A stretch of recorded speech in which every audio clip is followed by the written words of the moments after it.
สบายดีท่านผู้ฟังที่เคารพทุกท่านพบกับรายการวิทยุภาคภาษาลาวสถานีวิทยุ FEBC รายการ30นาทีต่อไปนี้หวังว่าจะเป็นประโยชน์ต่อท่านผู้ฟังในการดำเนินชีวิตเมื่อท่านผู้ฟังได้ติดตามรายการนี้ท่านก็จะมีความหวังมีความสุขในการดำเนินชีวิตเชิญท่านผู้ฟังติดตามได้ดังต่อไปนี้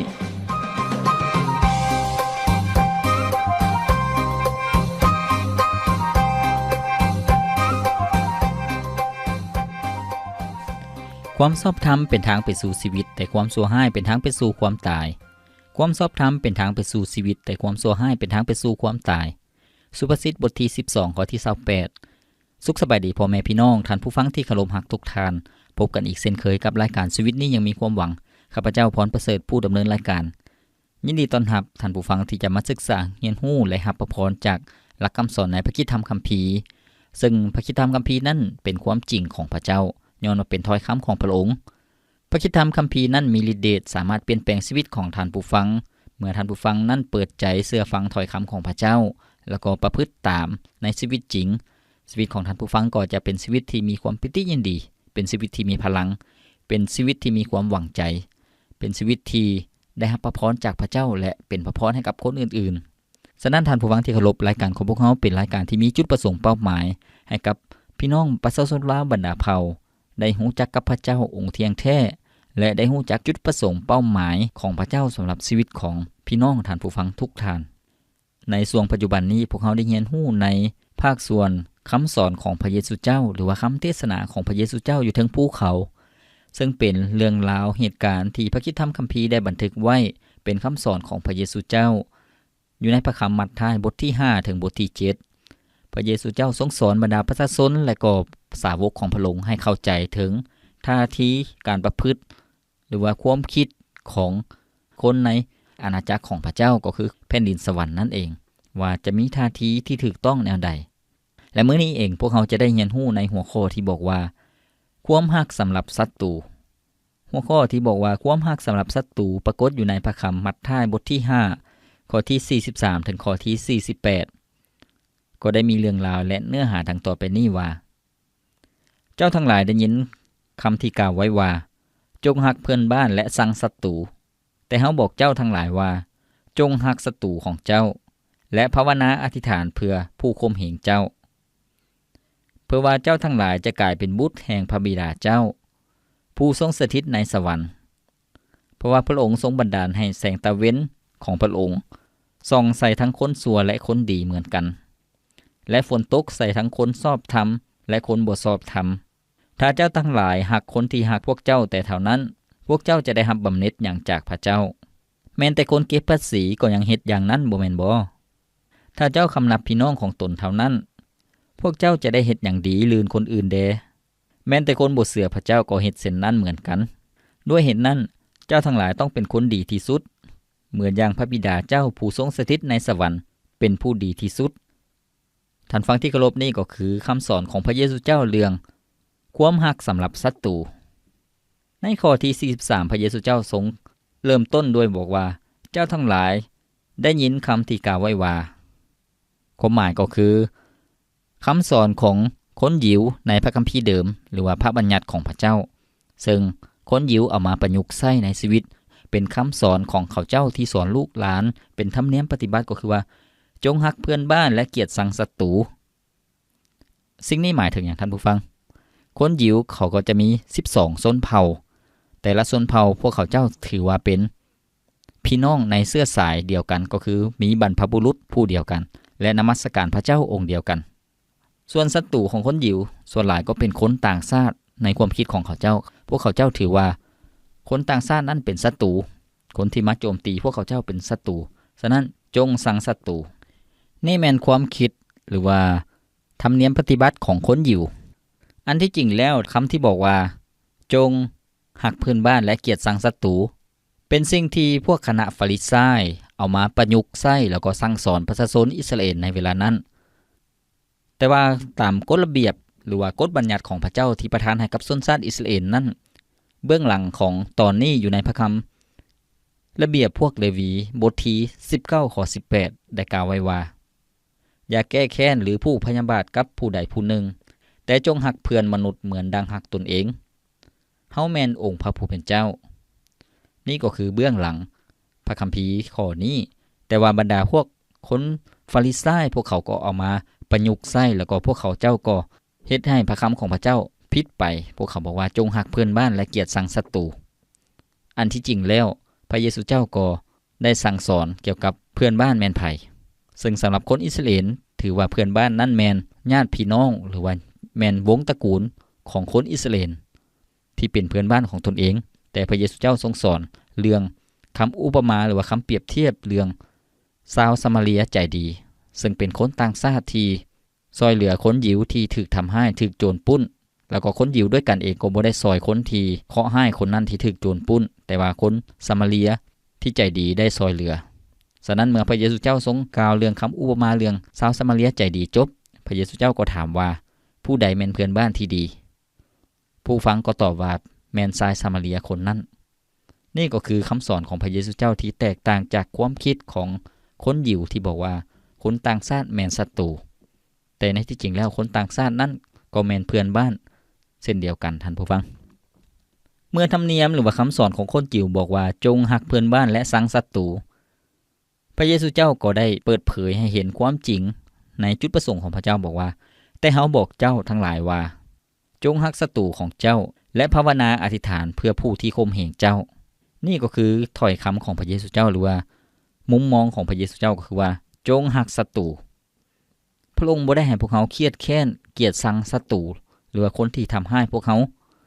และภาวนาอธิษฐานเพื่อผู้ที่ข่มเหงเจ้าในที่นี้พระเยซูเจ้ากำลังชี้ให้พวกเขาเห็นว่าพวกเขาจะชนะความชั่วร้ายสิ่งที่บ่ยุติธรรมด้วยความดีท่านผู้ฟังในที่นี้ก็คือในมุมมองของลูกของพระเจ้าหรือว่าผู้ติดตามพระเยซูเจ้าที่ดำเนินชีวิตในความชอบธรรมดำเนินชีวิตในทางที่ถูกต้องในนอนที่สุดตั้งแต่อดีตจนถึงปัจจุบันในหลายๆยุคหลายๆสมัยก็ถูกคนทั่วไปข่มเหงคนทั่วไปที่บ่มักที่เกลียดชังก็ได้ข่มเหงผู้ที่ติดตามพระเจ้าฉะนั้นพระเยซูเจ้าบอกว่าจงรักเขาเจ้าแล้วก็ภาวนาอธิษฐานเพื่อเขาเจ้าย้อนหยังเหตุผลหยังพระเยซูเจ้าจึงบอกว่าให้พวกเขานั้นรักคนที่เป็นศัตรูพวกเขาหรือว่าอธิษฐานเพื่อข้อที่45บอกว่าเพื่อว่าเจ้าทั้งหลายจะกลายเป็นบุตรแห่งพระบิดาเจ้าผู้ทรงสถิตในสวรรค์ในที่นี้เป็นการแสดงให้พวกเขาเห็นว่าพวกเขาเป็นบุตรแห่งความสว่างเป็นลูกของพระเจ้าผู้ทรงเที่ยงแท้พวกเขาก็มีความประพฤติหรือว่ามีท่าทีชีวิตที่แตกต่างจากคนทั่วไปที่มีความเครียดแค้นต่อผู้ที่กระทำผิดที่แก้แค้นผู้ที่ข่มเหงหรือว่าผู้ที่ทำให้พวกเขาพระเจ้าให้พวกเขาให้อภัยเขาเจ้ารักเขาเจ้าแล้วก็อธิษฐานเพื่อเขาเจ้าย้อนหยังย้อนว่าความดีของพวกเขานั้นจะชนะความชั่วร้ายและข้อ45ที่บอกว่าเพราะพระองค์ทรงบันดาลให้แสงตะเว้นของพระองค์ส่องทั้งคนชั่วและคนดีเหมือนกันและให้ฝนตกใส่ทั้งคนชอบธรรมและคนบ่ชอบธรรมในที่นี้พระเยซูเจ้ากำลังชี้ให้พวกเขาเห็นว่าพระเจ้าทรงเมตตามนุษย์ทุกคนพระเจ้าทรงรักทั้งคนชั่วและคนดีถึงแม้ว่ามนุษย์คนนั้นจะเป็นคนที่ชั่วร้ายแต่พระเจ้าก็ทรงเมตตาพระเจ้าทรงเห็นคุณค่าความสำคัญของจิตวิญญาณของมนุษย์ทุกคนฉะนั้นนี่จึงเป็นเหตุผลที่พระเยซูเจ้าแสดงความรักของพระเจ้าโดยการตายอยู่ถึงไม้กางแขนเพื่อไถ่บาปมนุษย์ทุกคนพระเยซูเจ้ากำลังชี้ให้พวกเขาเห็นว่าให้พวกเขามีวิถีชีวิตที่แตกต่างจากความคิดของคนในโลกนี้ความคิดของคนในโลกนี้ก็คือว่าจะมีพรรคมีพวกจะมีกลุ่มของตนเองคนที่เฮ็ดดีมาพวกเขาก็เฮ็ดดีตอบคนที่เป็นศัตรูพวกเขาก็บ่ได้เกี่ยวข้องแต่คำสอนของพระเยซูเจ้าก็คือว่าให้พวกเขานั้นมีจิตใจเอื้อเฟื้อเผื่อแผ่และเป็นมิตรกับทุกคนท่านผู้ฟังมัทธิวบท5ข้อ46บอกว่าถ้าเจ้าทั้งหลายหักคนที่หักพวกเจ้าแต่เท่านั้นพวกเจ้าจะได้รับบำเหน็จหยังจากพระเจ้าแม้แต่คนเก็บภาษีก็ยังเฮ็ดอย่างนั้นบ่แม่นบ่ในที่นี้พระเยซูเจ้ากำลังชี้ให้พวกเขาเห็นว่าถ้าพวกเขาหักแต่คนที่หักพวกเขาหรือหักแต่ญาติพี่น้องของพวกเขาหักแต่หมู่เพื่อนของพวกเขาก็บ่ได้บำเหน็จหยังความหมายก็คือว่าบ่มีหยังแตกต่างบ่มีหยังพิเศษแตกต่างจากคนทั่วไปพระเยซูเจ้าบอกว่าแม้แต่คนเก็บภาษีก็ยังเฮ็ดอย่างนั้นคนเก็บภาษีเป็นสัญลักษณ์ของคนบาปหรือว่าคนที่ส่อโกงคนที่โลภคนอื่น พวกเขาเจ้าก็มีสมาคมพวกเขาเจ้าก็มีหมู่เพื่อนของพวกเขาก็ยังฮักแต่หมู่เพื่อนของพวกเขาถ้าพวกเขาที่เป็นผู้เชื่อในพระเจ้าฮักแต่คนในกลุ่มเท่านั้นก็บ่ได้แตกต่างหยังกับคนบาปท่านผู้ฟังฉะนั้นให้พวกเขาที่จะมีจิตใจเอื้อเฟื้อเผื่อแผ่ฮักคนอื่นๆพร้อมข้อที่47บอกว่าถ้าเจ้าคำนับพี่น้องของตนเท่านั้นพวกเจ้าจะได้เฮ็ดหยังลืนคนอื่นแดแม้แต่คนบ่เชื่อก็ยังเฮ็ดเช่นนั้นเหมือนกันถ้าพวกเขาให้เกียรติแต่ผู้เชื่อเท่านั้นและบ่ได้ให้เกียรติคนอื่นมันก็บ่มีประโยชน์หยังท่านผู้ฟังสำหรับคนยิวพวกเขาเจ้าจะมีการคำนับกันให้เกียรติกันเฉพาะคนยิวด้วยกันส่วนคนต่างชาติพวกเขาเจ้าจะบ่ให้เกียรติพวกเขาเจ้าจะบ่ได้แสดงความเคารพก่อนที่พวกเขาจะเรียนรู้เรื่องนี้ให้พวกเขาพักฟังเพลงจากรายการของพวกเขาอีก1เสียงเพลงแล้วพวกเขาจะเรียนรู้เรื่องความฮักสำหรับศัตรูนำกัน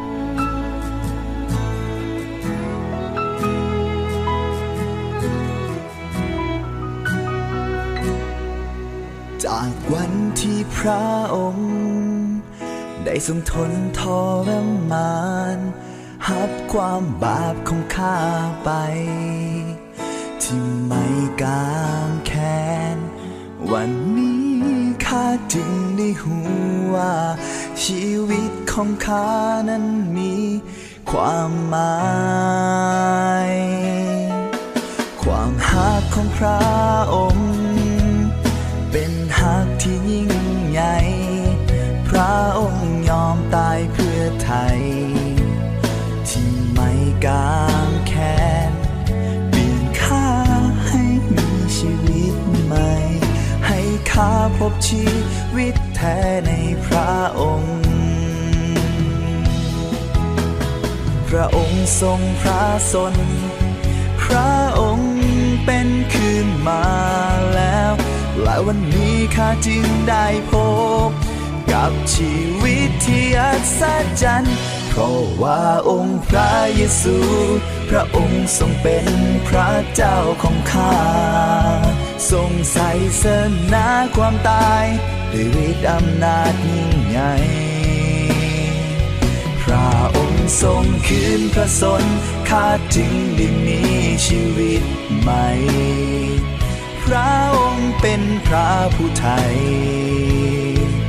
ข้าจึงฮ้องสรรเสริญแด่พระองค์ผู้เดียวเท่านั้นผู้ไสสนาความตาย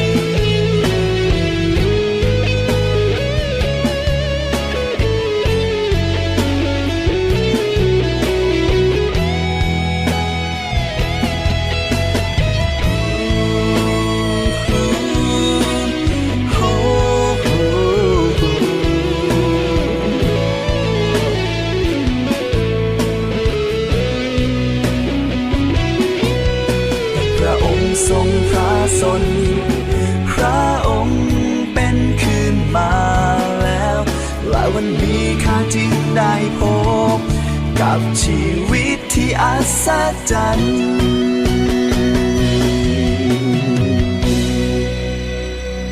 เพราะว่าองค์พระเยซูพระองค์ทรงเป็นพระเจ้าของข้าทรงไสสนาความตายด้วยฤทธิ์อำนาจยิ่งใหญ่โอ้พระองค์ทรงคืนพระชนข้าจึงได้มีชีวิตใหม่พระองค์เป็นพระผู้ไทยข้าจึงฮ้องสรรเสริญแด่พระองค์ผู้เดียวเท่านั้นผู้ไสสนาความตายพระองค์ทรงเป็นพระเจ้าของข้าทรงไสสนาความตายด้วยฤทธิ์อำนาจยิ่งใหญ่โอ้พระองค์ทรงคืนพระชนข้าจึงได้มีชีวิตใหม่พระองค์เป็นพระผู้ไทยข้าจึงฮ้องสรรเสริญแด่พระองค์ผู้เดียวเท่านั้นผู้ไสสนาความตายแด่พระองค์ผู้เดียวเท่านั้นองค์พระเยซูของข้าพระเยซูเจ้าพระองค์ทรงหักมนุษย์ทุกคนพระองค์จึงมาทนทุกข์ทรมานและยอมตายอยู่บนไม้กางแขน เพื่อซอยคนบาปทั้งหลายให้มาถึงความพ้นในองค์พระผู้เป็นเจ้าฉะนั้นชีวิตของข้าพระองค์จึงยกย่องสรรเสริญพระเจ้าให้พระองค์ทรงเป็นพระเจ้าและเป็นเจ้าของชีวิตของข้าพระองค์พวกเขาได้รู้ว่าพระเจ้าทรงเป็นพระผู้ซอยให้พ้นของพวกเขาทั้งหลายย้อนว่าพระเยซูเจ้าทรงเป็นผู้มีชัยชนะความตายนี่ก็คือบทเพลงที่พวกเขาได้ฟังไปนำกันท่านฟังที่เคารพมื้อนี้พวกเขาได้เรียนรู้คำสอนขององค์พระเยซูเจ้าเรื่องที่บอกว่าความรักสำหรับศัตรูซึ่งในที่นี้พระเยซูเจ้าทรงสอนให้ประชาชนได้เข้าใจถึงจุดประสงค์เป้าหมายของพระเจ้าอย่างแท้จริงเพราะว่าบรรดาคนยิวหรือว่าผู้นำยิวพวกเขาได้สอนตามคำสั่งสอนหรือว่าตามความคิดของมนุษย์ที่ได้สืบทอดกันมาตั้งแต่ปู่ย่าตายายบอกว่าจงรักเพื่อนบ้านและสังศัตรูพวกเขาให้สิ่งนี้เป็นสิ่งที่สำคัญรักเพื่อนบ้านก็คือรักญาติพี่น้องของตนเองและเกลียดชังศัตรูก็คือเกลียดชังคนอื่นๆที่เฮ็ดบ่ดีสำหรับชีวิตของเขาเจ้าโดยเฉพาะคนต่างชาติที่บ่แม่นคนยิวก็พากันเกลียดชังซึ่งนี่ก็บ่แม่นจุดประสงค์เป้าหมายของพระเจ้าฉะนั้นพระเยซูเจ้าจึงสอนให้ประชาชนได้เข้าใจความจริงของพระเจ้าว่าจงอธิษฐานเพื่อศัตรูหรือว่าผู้ที่ทำให้พวกเขานี่ก็คือคำสอนที่พระเยซูเจ้าทรงสอนย้อนหยังท่านผู้ฟังในพระคิดธรรมคัมภีร์พระธรรม1เปโตรบทที่3ข้อที่9ได้กล่าวไว้ว่าอย่าให้ตอบแทนการให้และอย่าปล่อยด่าตอบแทนการปล่อยด่าแต่กงกันข้ามจงอวยพรแก่พวกเขาด้วยว่าพระเจ้าทรงเอิ้นพวกเจ้าให้เฮ็ดการอย่างนี้แหละเพื่อพวกเจ้าจะได้รับพระพรเป็นมรดกนี่ก็คือจุดประสงค์เป้าหมายของพระเจ้าก็คือบ่อยากให้พวกเฮานั้นเฮ็ดความชั่วตอบแทนความชั่วหรือว่าปล่อยด่าตอบแทนการปล่อยด่าแต่พระเจ้าทรงต้องการให้พวกเฮานั้นอธิษฐานเพื่อศัตรูหรือว่าคนที่ทำให้พวกเฮาเพื่ออย่างท่านผู้ฟังเพื่อพระเจ้าจะทรงอวยพรชีวิตของพวกเฮาพระเจ้าอยากให้พวกเฮานั้นอธิษฐานเพื่อศัตรูซึ่งมีสาเหตุหลายอย่างท่านผู้ฟังอย่างนับอีกก็คือว่าเป็นคำสั่งของพระเจ้าพระเจ้าได้กล่าวว่าจงอธิษฐานเพื่อศัตรูนั่นก็คือเป็นคำสั่งของพระเจ้าเป็นการแสดงว่าพวกเฮาเชื่อฟังพระเจ้าแล้วก็ปฏิบัติตามคำสั่งของพระองค์อย่างที่2การที่พวกเฮาอธิษฐานเพื่อศัตรูเป็นการแสดงว่าพวกเฮานั้นได้ให้อภัยกับเขาเจ้าแล้วพวกเฮาบ่ได้ต้องการที่จะแก้แค้นหรือว่าเอาคืนกับคนที่เฮ็ดผิดกับพวกเฮาถึงแม้ว่าจะมีโอกาสที่จะแก้แค้นหรือว่าบ่มีโอกาสพวกเฮาก็บ่ได้ใช้โอกาสนั้นการที่พวกเฮาอธิษฐานเพื่อศัตรูเพื่อเฮาจะได้รับบำเหน็จหรือว่ารับการอวยพรจากพระเจ้าซึ่งพระเจ้าได้ทรงสัญญาไว้ว่าหากพวกเฮาอธิษฐานเพื่อศัตรูให้อภัยกับพวกศัตรูพระเจ้าก็จะอวยพรชีวิตของพวกเฮาบ่เพียงแต่เท่านั้นท่านผู้ฟังการที่พวกเฮาอธิษฐานเพื่อศัตรูหรือว่าคนที่เฮ็ดผิดกับพวกเฮานั้นเพื่อเป็นช่องทางที่จะให้เขาเจ้านั้นได้รับการเปลี่ยนแปลงจิตใจหรือว่าเปลี่ยนแปลงชีวิตก็คือการทิ่มใจเก่าเอาใจใหม่กลับมาเป็นคนดีการที่พวกเฮาอธิษฐานเพื่อศัตรูนั้นเป็นการเฮ็ดให้ศัตรูนั้นกลายเป็นมิตรสำหรับพวกเฮาท่านผู้ฟังแล้วก็การที่พวกเฮาอธิษฐานเพื่อศัตรูเป็นการที่พวกเฮาได้เข้าใจถึงพระลักษณะหรือว่านิสัยของพระเจ้าที่พระเจ้านั้นทรงรักมนุษย์ทุกคนแม้แต่คนที่ชั่วร้ายคนที่บาปพระเจ้าก็ทรงรักมนุษย์ทุกคนฉะนั้นพวกเฮาก็ควรจะเรียนแบบพระเจ้าท่านผู้ฟังการที่พวกเฮาอธิษฐานเพื่อศัตรูนั้นก็เพื่อเห็นแก่พระเจ้าท่านผู้ฟังถึงแม้ว่าคนนั้นจะเฮ็ดผิดร้ายแรงขนาดใดเฮ็ดให้พวกเฮาเจ็บปวดขนาดใดพวกเฮาก็อธิษฐานเพื่อเขาเจ้าเพราะเห็นแก่พระเจ้าแล้วก็พระเจ้าจะทรงอวยพรชีวิตของพวกเฮาตามพระสัญญาของพระองค์เมื่อพวกเขาเข้าใจถึงจุดประสงค์เป้าหมายของพระเจ้าสำหรับศัตรูก็คือว่าพระองค์ทรงปรารถนาให้พวกเขานั้นอธิษฐานเพื่อศัตรูซึ่งเป็นทัศนะหรือว่าเป็นแนวคิดที่แตกต่างจากคนยิวเพราะว่าบรรดาคนยิวนั้นเขาจะเป็นคนที่เครียดแค้นศัตรูและพยายามที่จะแก้แค้นพยายามที่จะตอบสนองกับความบ่ดีที่คนอื่นเฮ็ดมาแต่ว่าพระเจ้าทรงเปิดเผยให้เห็นว่าพวกเขาควรจะดำเนินชีวิตให้สอดคล้องตามจุดประสงค์เป้าหมายของพระเจ้าพวกเขายังสามารถเรียนรู้จากพระคำของพระเจ้าเกี่ยวกับท่าทีต่อพวกศัตรูมีดังนี้อยู่ในพระธรรมโรมบทที่12ข้อ17ถึงข้อที่21ได้กล่าวไว้ว่าอย่าเฮ็ดชั่วตอบแทนการชั่วแก่ผู้ใดผู้หนึ่งจงพยายามเฮ็ดสิ่งที่คนทั้งหลายเห็นว่าดีถ้าเป็นไปได้ในเรื่องที่ขึ้นอยู่กับพวกเจ้านั้นจงอยู่อย่างสงบกับทุกๆคนพวกที่ฮักของเฮาเอ้ยอย่าแก้แค้นเลยแต่จงมอบการนั้นให้พระเจ้าเป็นผู้พิพากษาลงโทษแทนเพราะมีคำเขียนไว้ในพระคัมภีร์ขององค์พระผู้เป็นเจ้าว่าการแก้แค้นเป็นธุระของเฮา เฮาเองจะเป็นผู้ตอบแทนแต่ถ้าศัตรูของเจ้าอยากเข้า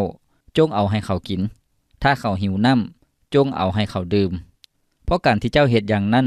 เป็นการกองทานไฟแดงใส่ไว้ถึงหัวของเขาอย่าให้ความชั่วได้ชนะเจ้าแต่จงชนะความชั่วด้วยความดีท่านฟังที่เคารพนี่ก็คือคำตอบที่พระคำของพระเจ้าได้ชี้นำให้พวกเขามีท่าทีที่ถูกต้องกับบรรดาศัตรูก็คือว่าพระเจ้าบ่อยากให้พวกเขานั่นแก้แค้นถ้าเป็นไปได้เรื่องที่ขึ้นกับพวกเขาหรือว่าพวกเขาสามารถยุติได้ให้พวกเขาที่จะยุติท่านผู้ฟังเพราะว่าหยังเพราะว่าพระเจ้าทรงบอกว่าอย่าแก้แค้นเลยอย่าตอบแทนเลยแต่ว่ามอบเรื่องนั้นให้กับพระเจ้าพระเจ้าจะเป็นผู้ตัดสินเองท่านผู้ฟังแล้วก็ในพระธรรมโรมบทที่12ข้อที่20ได้กล่าวไว้ว่าถ้าศัตรูของเจ้าอยากเข้าจงเอาให้เขากินถ้าเขาหิวน้ำจงเอาให้เขาดื่มเพราะการเฮ็ดอย่างนั้นเป็นการกองทานไฟแดงใส่ไว้ถึงหัวของเขาในที่นี้ก็หมายถึงว่าให้พวกเขานั้นเฮ็ดดีกับพวกศัตรูแนวใดถ้าพวกเขาเจ้าหิวข้าวพวกเขาก็เอาข้าวให้กินถ้าหิวน้ำพวกเขาก็เอาน้ำให้ดื่มพระคัมภีร์บอกว่าเป็นการกองทานไฟแดงใส่ไว้ถึงหัวของเขาในที่นี้ก็หมายถึง 1. การที่พวกเขาให้ดีกับศัตรูก็เป็นการที่เล็งให้เขาเจ้านั่นที่จะคิดได้ตั้งสติได้แล้วก็ทิ่มใจเก่าเอาใจใหม่สำนึกความผิดบาปแล้วก็รู้สึกว่าสิ่งที่เขาเจ้าได้เฮ็ดไปนั้นบ่ถูกต้องพวกเขาเจ้าก็จะกลับกลายเป็นคนดีท่านผู้ฟังอย่างที่2เป็นการกองทานไฟแดงใส่ไว้ถึงหัวของเขาก็คือว่าความดีที่พวกเขาเฮ็ดไปนั้นถ้าพวกเขาเจ้ายอมรับพวกเขาเจ้าก็ได้รับการเปลี่ยนแปลงชีวิตที่ดีแต่กงกันข้ามหากพวกเขาเจ้าบ่ยอมรับพวกเขาเจ้าปฏิเสธยังเฮ็ดสิ่งที่ชั่วร้ายก็เป็นการเพิ่มโทษให้เขาเจ้าเองท่านผู้ฟังฉะนั้นพระคัมภีร์จึงได้บอกพวกเขาว่าอย่าให้ความชั่วชนะพวกเขาแต่จงชนะความชั่วด้วยความดีในที่นี้ก็คือว่าพวกเขาอธิษฐานเพื่อบรรดาศัตรูหรือว่าคนที่เฮ็ดผิดกับพวกเขาให้อภัยเขาเจ้าอย่าเครียดแค้นอย่ามีความขมขื่นใจสำหรับพวกเขาในที่นี้ท่านผู้ฟังการที่พระเจ้าทรงสอนพวกเขาให้มีท่าทีในการอธิษฐานเพื่อศัตรูหรือว่าห่วงใยศัตรูนั้นบ่ได้หมายถึง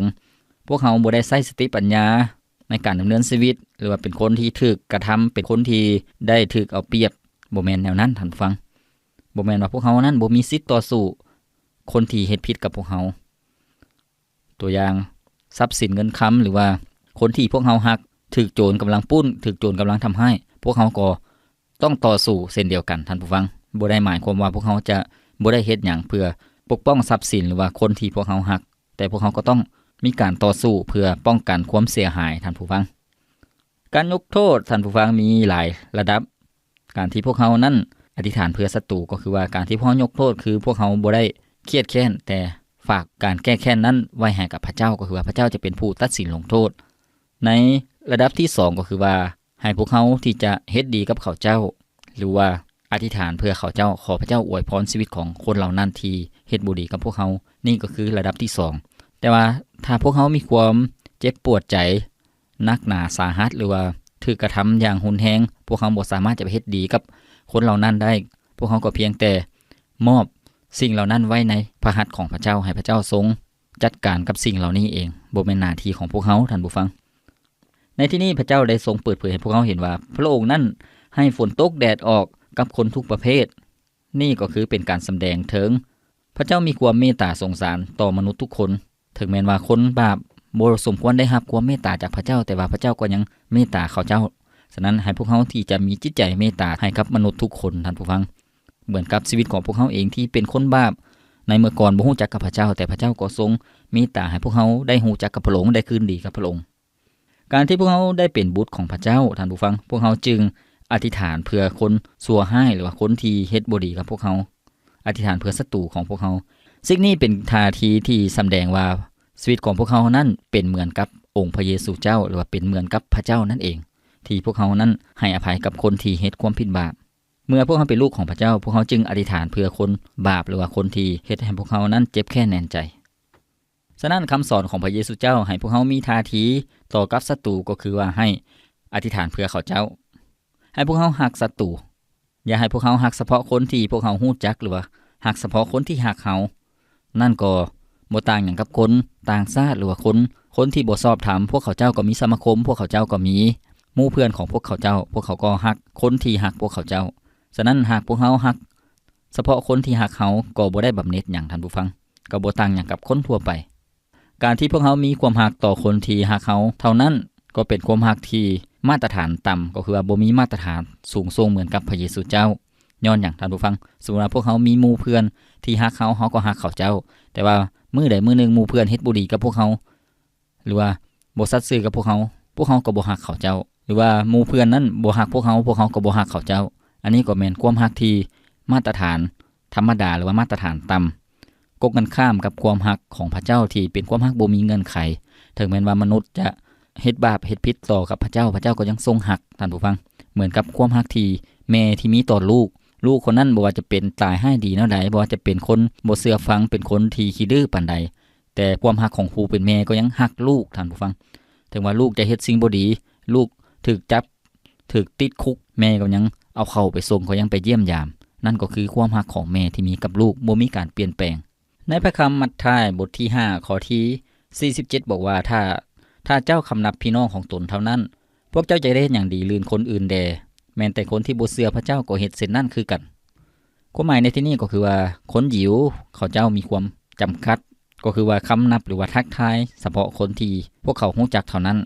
เฉพาะพี่น้องของพวกเขาเท่านั้นพระเยซูเจ้าบอกว่าพวกเจ้าเฮ็ดดีอย่างลื่นคนอื่นแดแม้แต่คนบ่เชื่อพระเจ้าก็เฮ็ดเช่นนั้นเหมือนกัน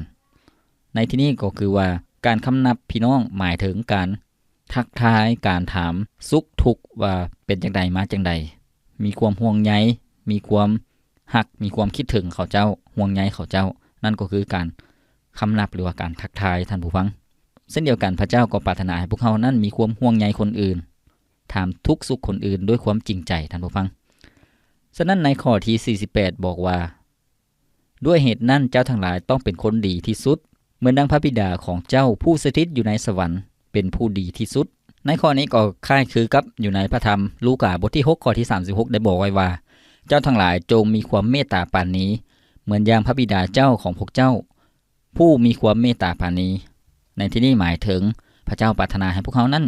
มีชีวิตที่เป็นเหมือนกับพระเจ้าผู้ทรงยิ่งใหญ่สูงสุดมีความฮักหรือว่าเป็นคนที่ดีรอบคอบเป็นคนที่มีความเมตตาปราณีกับคนอื่นสิ่งนี้จะเกิดขึ้นได้แนวใดท่านผู้ฟังในนอนที่สุดในชีวิตเก่าของพวกเขาในฐานะที่พวกเขาเป็นมนุษย์พวกเขาก็บ่สามารถฮักมนุษย์ทุกคนได้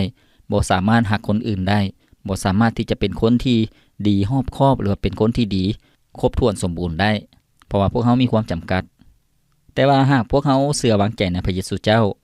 พวกเขาได้รับการไถ่ให้เป็นผู้บริสุทธิ์ชอบธรรมปราศจากความบาปแล้วพระวิญญาณบริสุทธิ์ทรงสถิตหรือว่าทรงประทับอยู่ในชีวิตของพวกเขาพระองค์จะทรงเปลี่ยนแปลงชีวิตของพวกเขานั้นให้มีชีวิตเป็นเหมือนกับพระเจ้าท่านผู้ฟังซึ่งในพระคัมภีร์ก็ได้บอกให้พวกเขาเห็นว่ามีกฎเกณฑ์สำหรับชีวิตคนที่เชื่อวางใจในพระเจ้าก็คือว่าจะมีการดำเนินชีวิตตามพระวิญญาณก็คือตามการทรงนำตามการช่วยเหลือของพระเจ้าอยู่ในชีวิตของพวกเขาก็สามารถเป็นคนที่มีความฮักห่วงใยคนอื่นเมตตาคนอื่นได้โดยการที่พระเจ้าทรงช่วยเหลือพวกเขาเปลี่ยนแปลงชีวิตท่าทีภายในของพวกเขานี่ก็คือสิ่งที่อัศจรรย์ในชีวิตของบรรดาผู้ที่เชื่อวางใจในพระองค์ท่านฟังที่เคารพรายการของพวกเขาดำเนินมาฮอดนี้ก็สิ้นสุดเพียงเท่านี้ข้าพเจ้าพรประเสริฐผู้ดำเนินรายการขอกล่าวคำว่าสบายดีขอพระเจ้าอวยพรท่านผู้ฟังทุกท่านจงมีความเชื่อในพระองค์เถิดพระองค์เป็นทุกสิ่งเป็นทุกอย่างที่ใจของเฮาเฝ้าพึ่งพาจงมีความเชื่อในพระองค์เถิดพระองค์เป็นทุกสิ่งเป็นทุกอย่างที่ใจของเฮาเฝ้าพึ่งพามีความเชื่อหน่อยหนึ่งภูเขาก็เลื่อนได้เป็นสิ่งหายหนักใจกลายเป็นดีห่วงความเชื่อห่วงใจห่วงกันสร้า